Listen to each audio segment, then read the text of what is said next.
پیاری ریم جھیم برستی دیکھ رہے ہیں یہ جاری رہے گی یا ایک دن کی ہے؟ تو حضرت ابو ذر غفاری رو پڑے، کہنے لگے اب تمہیں ابو ذر غفاری بدلا ہوا ملے گا، اس لیے کہ اب میں وہ نہیں رہا، اب میں رسول اللہ کا کلمہ پڑھ کے غلام مصطفیٰ بن گیا ہوں، اب میں بدل گیا ہوں، میری طبیعت بدل گئی۔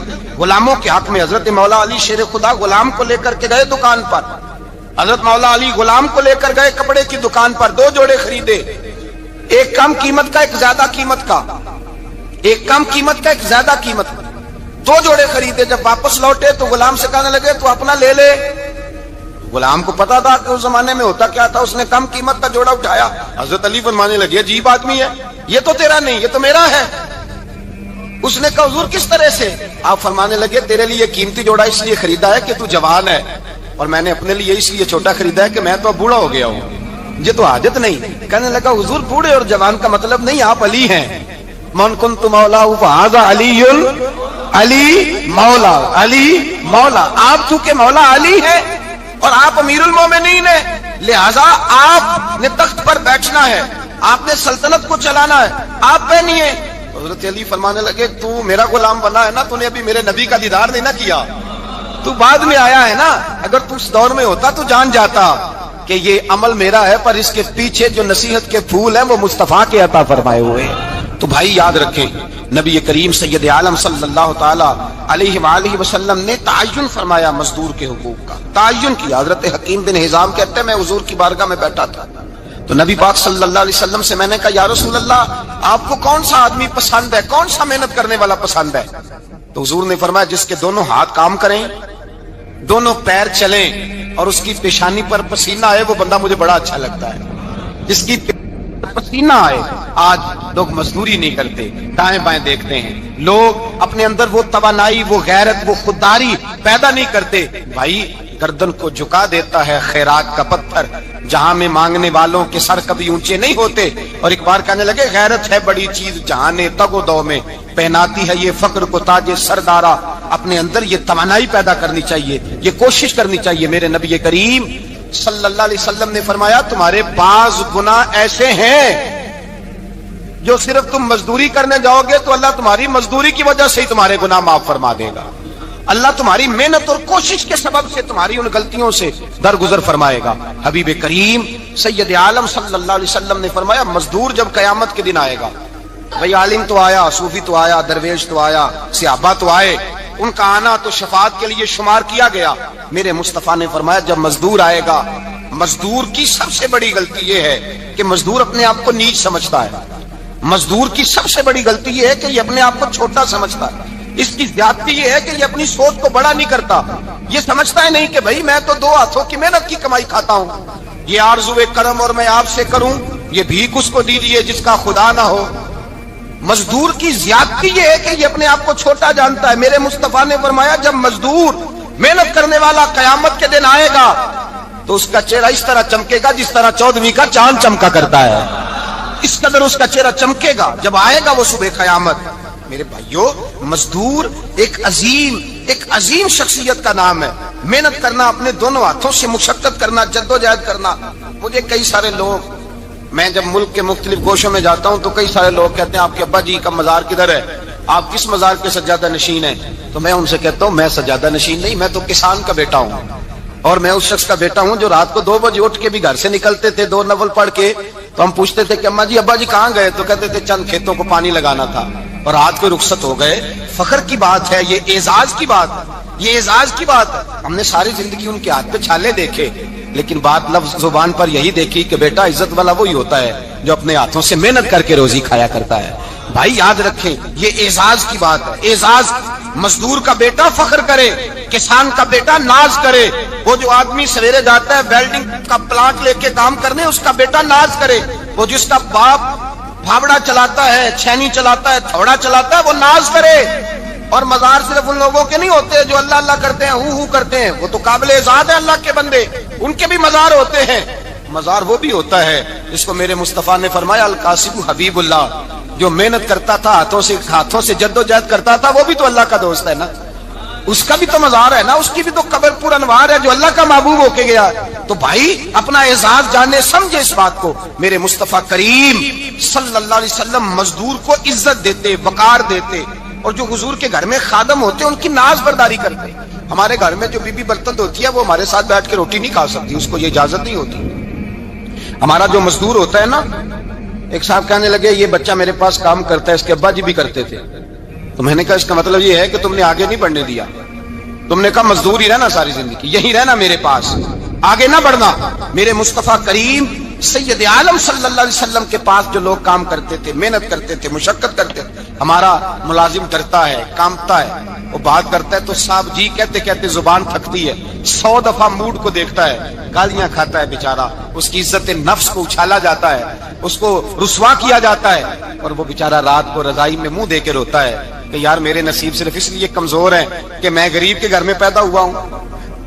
ہم احساس نہیں کرتے, اور مزدور کو کبھی موقع مل جائے جان چھوٹنے کا تو بھاگ جاتا ہے. ہمارا کردار اور اخلاق ایسا نہیں ہوتا. حضرت زید بن حارثہ رسول اللہ کے غلام تھے, نبی پاک کے گھر میں جھاڑو دیتے تھے, برتن مانجتے تھے. یہ بچپن میں اپنے قبیلے سے گم ہو گئے تھے, کسی نے اغوا کر کے لا کر کے بیچ دیا تھا, گم ہو گئے تھے. حضور کی بارگاہ عالی مرتبت میں لائے گئے. حضرت زید بن حارثہ سارا دن کام کاج کرتے. کوئی آدمی آیا ان کے علاقے کا, مکہ مکرمہ, ان کو پہچان کر واپس گیا ان کے قبیلے میں, اور جا کے بتلایا کہ تمہارا بیٹا تو محمد ابن عبداللہ صلی اللہ علیہ وسلم کے پاس. اس وقت حضور نے ابھی اعلان نبوت نہیں فرمایا تھا. ان کے والد حارثہ چچا لینے آئے, اور نبی پاک کے پاس آئے تو 2 تھیلیاں شرفیوں کی بھر کے لائے. کہنے لگے حضور یہ پیسے لے لیں, 2 تھیلیوں میں پیسے ڈالیں, دینار ہے, درہم ہے, حضور لے لیں, ہمارا بیٹا دے دیں. نبی پاک صلی اللہ علیہ وسلم نے فرمایا تمہیں غلطی لگ گئی ہے, پیسے پیچھے ہٹاؤ, میں زید کو بلاتا ہوں, میں زید کو, ادھر دیکھیے گا, میں زید کو, میں اسے بلاتا ہوں, اگر وہ جانا چاہے تمہارے ساتھ تو مجھے اعتراض نہیں لے جانا. چچا اور باپ کہنے لگے آپ عجیب بات کرتے ہیں, وہ غلامی چھوڑ کے نہیں جائے گا, آپ عجیب بات کرتے ہیں, وہ مزدوری چھوڑ کے بادشاہی اختیار نہیں کرے گا, ہم کھاتے پیتے لوگ ہیں, اس کی ماں ترس گئی ہے, اس کو ملنے کو بہنیں روتی ہیں, وہ جائے گا نہیں. میرے حبیب نے فرمایا تم نے ابھی یہ ذائقہ چکھا نہیں, تمہیں اس کا پتہ نہیں, تو میں بلاتا ہوں, اگر جانا چاہے تو پیسوں کی ضرورت نہیں لے جانا.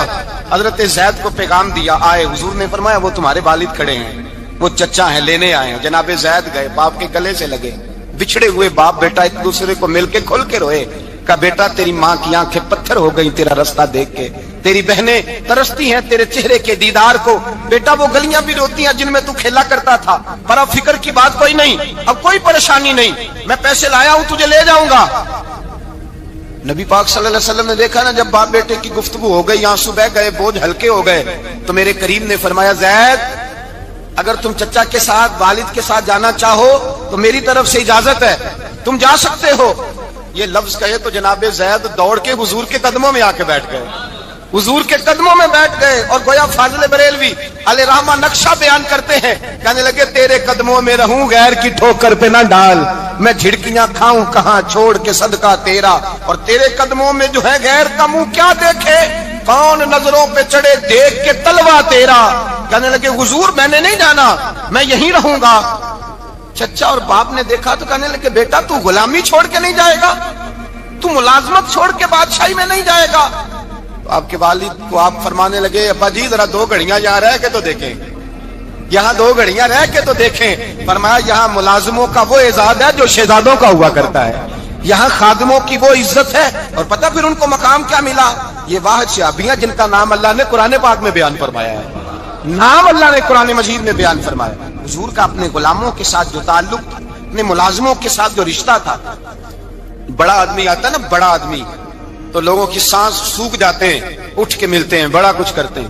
مزدور آتا ہے تو لوگ اوئے کہہ کے پکارتے ہیں, ان کو خبر ہی نہیں کہ اس شخص کا اعزاز کتنا ہے. حضرت انس بن مالک رضی اللہ تعالیٰ عنہ فرماتے ہیں میں چھوٹا سا تھا, میری اماں مجھے حضور کے گھر چھوڑ گئی, میں نے 10 سال نوکری کی نبی پاک کی. کتنے سال بولیے, 12ویں دن لوگ کہتے ہیں بس بھائی ختم ہو گیا, اب فرینکنس ہو گئی ہے, اب جو مرضی تیرے ساتھ کریں گے. 10 سال نوکری کی میں نے, لیکن جناب انس فرماتے ہیں نبی پاک نے کبھی مجھے اف تک بھی نہیں کہا تھا, اف تک بھی نہیں کہا تھا, اف تک بھی. حضور نے بھیجا جاؤ فلاں آدمی کو بلا کر کے لاؤ. حضرت انس بن مالک رضی اللہ تعالیٰ عنہ فرماتے ہیں میں بلانے گیا, بچہ تھا چھوٹا سا، رستے میں بچے کھیل رہے تھے تو میں ان کے ساتھ کھیلنے لگا، محو ہو گیا، مجھے پتہ ہی نہ چلا وقت کا۔ حضور نے جب مجھے بھیجا تو فرمایا جلدی جانا اور جلدی آنا۔ اب مجھے خبر ہی نہیں، بڑی دیر ہو گئی۔ حضور وہاں انتظار کر کر کے خود تشریف لائے۔ کہتے جب نبی پاک آئے تو میں بچوں کے ساتھ کھیل رہا تھا۔ حضور نے جب مجھے کھیلتے ہوئے دیکھا، میری اچانک نظر پڑی تو میرے ہوش اڑ گئے۔ حضور نے تو کہا تھا جلدی آنا، اور میں یہاں کھیلنے لگا، یہاں اتنا الجھا کہ مجھے خیال نہیں رہا کس کام آیا ہوں۔ حضرت انس فرماتے ہیں میں ڈرنے لگا، جیسے جیسے حضور قریب آتے میری ٹانگیں کانپتی۔ فرماتے ہیں جب نبی پاک قریب آئے تو قربان جاؤں معصوم آمنہ کے، فرماتے ہیں حضور نے میری گردن پہ تھپکی دی اور حضور نے ہنس کے فرمایا او بھائی لگتا ہے تو کھیل میں گم ہوا ہے تو تجھے یاد ہی نہیں رہا میں نے کس کام بھیجا تھا، تجھے یاد ہی نہیں رہا۔ کہا یا رسول اللہ صلی اللہ علیہ وسلم میں بھول گیا تھا، میں ابھی جاتا ہوں۔ کیا انداز ہے، کیا شفقت ہے، کیا رنگ ہے۔ حضور میں ابھی گیا اور ابھی آیا۔ نبی پاک نے فرمایا نہیں یار تو کھیل میں خود ہی چلا جاتا ہوں، تو کھیل یہاں میں خود جاتا۔ یہ اعزاز، یہ فضیلت، یہ درجہ کس نے ذروں کو اٹھایا اور صحرا کر دیا، یہ کس نے قطروں کو ملایا اور دریا کر دیا، یہ کس کی حکمت نے یتیموں کو کیا در یتیم اور غلاموں کو دنیا بھر کا مولا کر دیا، یہ کس نے اتنا۔ میرے بھائی مزدور کو حضور نے اعزاز دیا۔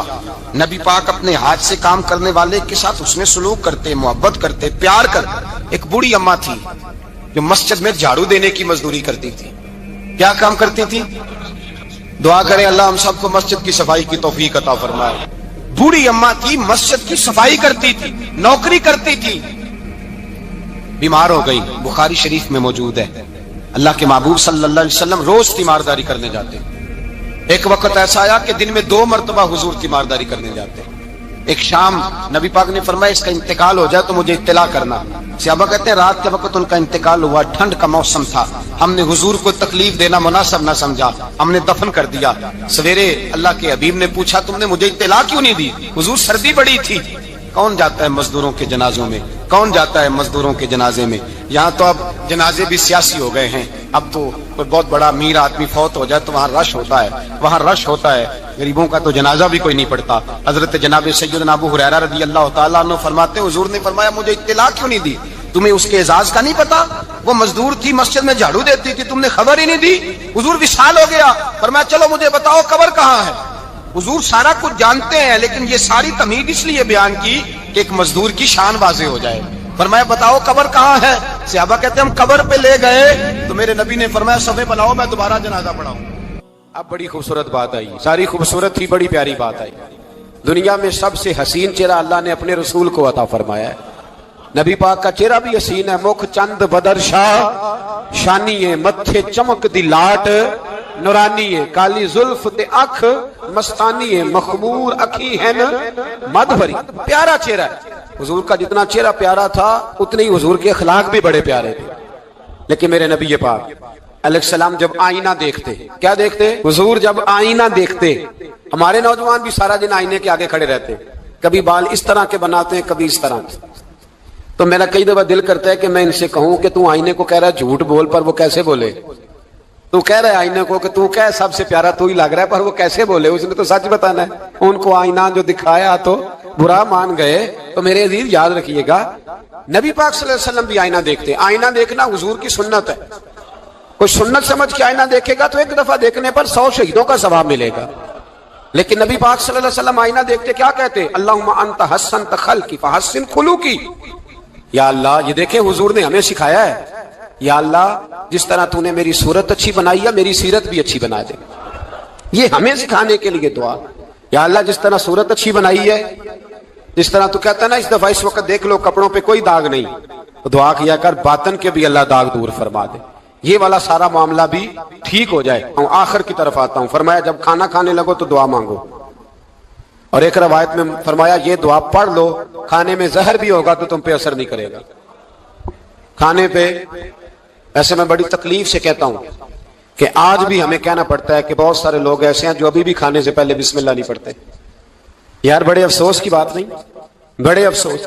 حضور نے دعا سکھائی، میں یہ دعا پڑھو گے تو زہر بھی ہوگا تو اثر نہیں کرے گا۔ بسم اللہ الذی لا یضر مع اسمہ شیء فی الارض ولا فی السماء یا حی یا قیوم، جس کی برکت سے زمین و آسمان میں کوئی چیز بھی نقصان نہیں دیتی، اور اے اللہ اے ہمیشہ زندہ رہنے والے اور قائم رہنے والے، یہ نبی پاک اور ایک حدیث میں اور بھی دعا آئی ہے، بسم اللہ شریف تو خیر بخاری میں موجود ہے، مسلم میں موجود ہے، بسم اللہ والا برکت اللہ بھی ایک حدیث میں نبی پاک صلی اللہ علیہ وسلم نے ارشاد فرمایا، اور جب کھانا کھا چکے پھر کہا دعا مانگو، الحمدللہ الذی اطعمنا وسقانا وجعلنا من المسلمین، اللہ تعالیٰ کا شکر ہے جس نے ہمیں کھلایا بھی پلایا بھی اور مسلمان بھی بنایا۔ حضرت مرزا مظہر جانا فرماتے ہیں کہ بارش ہوئی تھی تازی دلی میں تازی بارش ہوئی، ایک بابا لکڑی کے جوتے پہنے کھڑا ہوں، اللہ اللہ اللہ اسی کسی دے کچھ بھی نہیں لگ دے نہ کوئی ساڈا درد، بابا مست ہو کے جا رہا اللہ اللہ کرتا جا رہا۔ ایک طوائف اپنے کوٹھے سے اتر کے تو سیڑھیوں پہ بیٹھی تھی، ساتھ اس کا یار بھی بیٹھا تھا، بابا اپنی مستی میں جا رہا، تو بابا جی کے پیروں سے کچھ مٹی اڑی تو اس عورت کے کپڑوں پہ پڑ گئی، پرواہ نہیں، بزرگ گزر رہے، وہ یار اس کا دوڑا ہوا آیا، اس نے آ کے تھپڑ مارا، کا خیال نہیں سارے اس کے کپڑے آلودہ کر دیے، تو کدھر تیرا دماغ نہیں ٹھیک؟ بابا نے نظر اٹھائی، کا بیٹے میں نے دیکھا نہیں، چل اللہ تیرا بھلا کرے، تو نے بدلہ لے لیا۔ بابا جی چپ کر کے وَإِذَا خَاطَبَهُمُ الْجَاهِلُونَ قَالُوا السَّلَامَ، چپ کر کے گزر گئے۔ ٹھنڈ کا موسم تھا، بارش تازہ ہوئی تھی، حلوائی دودھ کاڑ رہا تھا، اس نے بٹھایا بابا جی کو پھٹے پہ، پیالہ پکڑا، دوڑ کے آگے بڑھا، بزرگ آ گئے، آئیے بیٹھیے، دودھ کا گرم پیالہ شکر ڈال کے دیا، بابا جی نے دودھ پیا، پھر نظر جھکی، پھر رنگ بدلا، کہنے لگے مالک تو کتنا بے نیاز ہے، کہیں تھپڑ مرواتا ہے کہیں دودھ پلاتا ہے، تیری بے نیازی ہے نا، ادھر تھپڑ مروایا یہاں دودھ پلایا، تو ہی جانتا ہے تیرے رنگ کیا ہے۔ ابھی بابا وہیں بیٹھا تھا، توڑے آئے پیچھے سے لوگ، شور ہوا، بابے کو دبوچ کے وہاں لے گئے جہاں اس نوجوان نے تھپڑ مارا تھا، کہا تو اللہ کا بندہ ہے، اللہ کے بندے بد دعا تو نہیں دیتے، ہوا کیا؟ کہا تو نے بد دعا دی ہے؟ کہا نہیں دی، بات بتاؤ۔ کہنے لگے اس نے تجھے تھپڑ مارا ہے، چھت پہ چڑھا ہے، پیر پھسلا ہے، گردن کے بل گرا ہے، من کا ٹوٹ گیا، مر گیا ہے، تو نے بد دعا دی ہے۔ بابا جی کہنے لگے یار میں نے تو دوسرا لفظ بھی نہیں کہا، بھلا ہو کہہ کے گزرا ہوں، میں نے نہیں بد دعا دی۔ کہا تو نے دی ہے تبھی تو مر گیا۔ کہا نہیں دی۔